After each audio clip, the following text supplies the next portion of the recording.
우선 요한복음을 기록한 이 요한은요, 원래는 침례자 요한의 제자였습니다. 그러다가 그 침례 요한의 증거를 통해서 나중에 예수님의 제자가 됐죠. 이 요한복음 읽다 보면요, 예수님께서 사랑하신 그 제자, 예수님께서 사랑하던 그 제자, 이런 이제 표현이 나오거든요. 그 제자가 바로 요한입니다. 그러니까 자기 스스로를 그렇게 부른 거죠. 그러니까 요한이 얼마나 예수님 사랑을 갈망했는가를 좀 알 수 있는 표현이고요. 또 요한은 살로메의 아들로 나옵니다. 근데 이 살로메는 예수님의 어머니 마리아와 자매인 것으로 알려져 있습니다. 그래서 그것에 따르면 요한과 예수님은 어떻게 되죠? 사촌지간이 되는 거죠. 그래서 나중에 살로메는 이런 어떤 관계를 근거로 해서 자신의 아들인 요한에게 높은 지위를 달라고 예수님께 요청하는 대목도 나옵니다. 요한복음은요, 공관복음이 아닙니다. 그러니까 마태복음, 마가복음, 누가복음 이 세 복음서는 같은 관점으로 쓰여졌기 때문에 공관복음이라고 불리는데 요한복음은 그렇지 않습니다. 그래서 모든 성경책에 심지어 요한계시록까지 다 쓰여지고 난 다음에 요한이 기록한 게 요한복음이에요. 그러니까 요한복음이 신약성경에서 가장 나중에 기록된 책이죠. 그래서 기록 시기를 약 AD 90년경으로 봅니다. 그래서 이 요한복음 앞에 나오는 이제 이 세 복음서, 이것과는 다르게요, 요한복음은 그러니까 이 세 복음서, 이 공간 복음서는 사실 어떤 사건 중심의 기록이거든요. 근데 요한복음은 그 사건의 영적 의미, 어떤 신학적 의미, 현재 우리에게 어떻게 그 사건이 해석되는가 혹은 적용돼야 하는가, 이런 것을 이제 가르쳐 주고 있습니다. 그러니까 쉽게 말하면 공간 복음서, 이 세 개의 이제 복음서는 주로 역사적인 사건을 이제 기록했지만 요한복음은 예수님의 증언과 그 가르침의 영적 교훈을 해석했다는 거죠. 이게 좀 차이가 있습니다.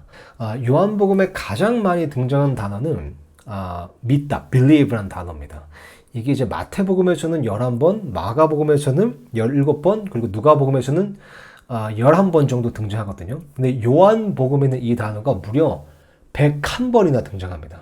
그래서 이 요한복음을 흔히 이 구령자의 책이라고 말합니다. 그래서 저도 이제 막 구원받으신 분들, 혹은 아직 예수님의 복음을 못 믿겠다 하시는 분들에게는 요한복음을 먼저 읽어보라고 좀 권하는 편입니다.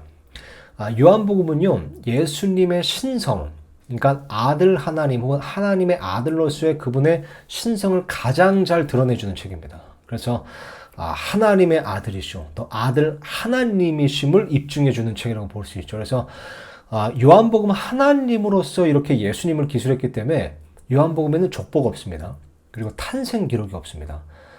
또 예수님께서 광야에서 사탄에게 시험 받으신 기록도 없습니다. 그죠? 이런 게 다 이제 하나님이심을, 예수님께서 하나님이심을 강조하기 위해서, 이런 이제 어떤 하나님께서 완전한 사람이시면서 완전한 하나님으로 오셨잖아요.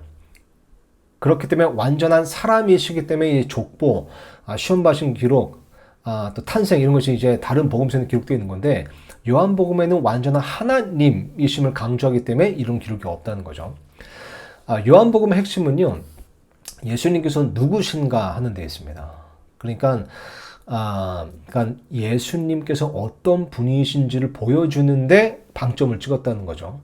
그래서 요한은 이것을 그 예수님께서 말씀하신 나는 뭐뭐이다, 그러니까 I am으로 시작하는 스스로 이 정체를 밝히시는 나는 뭐뭐이다라는 대목이 나오거든요. 이렇게 7번 그렇게 하셨습니다. 그래서 7번의 나는 뭐뭐이다는 진술을 통해서 예수님께서 어떤 분이신지를 설명하는 거죠.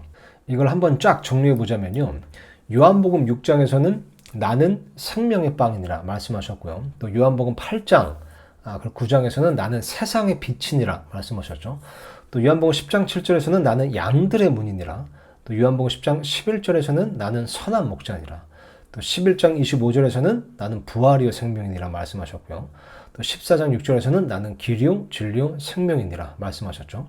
또 마지막 7번째로 15장 1절에서는 나는 참 포도나무이니라 이렇게 말씀하시면서 나는 뭐뭐이니라 라는 7번의 그런 진술을 통해서 예수님께서 누구신지를 또 밝히 보여주고 있는 겁니다. 요한복음에는요, 또 예수님께서 행하신 많은 이제 기적들 가운데, 그러니까 기적들이 굉장히 많았죠. 근데 7가지만 선별해서 기술했습니다. 그리고 이 7가지 기적들을 통해서 또 예수님의 신성을 묘사하고요. 그리고 그 기적들이 담긴 영적 의미와 교훈들이 이제 깊이 설명되어 있다고 볼 수 있습니다. 이것도 한번 정리해 보자면요.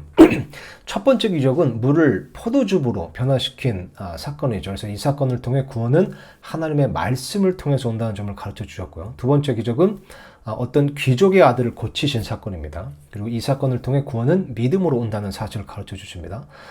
또 세 번째 사건은 38년 된 이 병약한 사람을 고치신 기적이죠. 이 사건을 통해 구원은 은혜로 주어진다는 사실도 가르쳐 주시고요.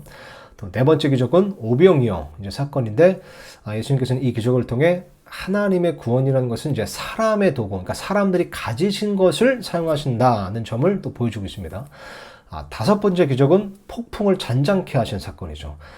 이것은 예수님께서 구원은 평안을 가져다 준다는 사실을 이제 보여주는 사건이고요. 또 여섯 번째 기적은 눈먼 자를 고치신 사건입니다. 그리고 이것은 예수님께서 구원은 빛을 가져다 준다는 사실을 보여주신 것이고요. 또 일곱 번째 기적은 죽은 나사로를 일으키신 사건이죠. 이것을 통해서 예수님께서는 구원은 생명을 가져다 준다는 사실을 이제 가르쳐 주실 겁니다. 그래서 이런 식으로 이제 요한복음에 보면 다른 이제 공간복음서에서는 없는 그런 내용들이 기록되어 있습니다. 그래서 이런 부분을 참고하셔서 요한복음 읽는데도 화이팅 하셨으면 좋겠습니다.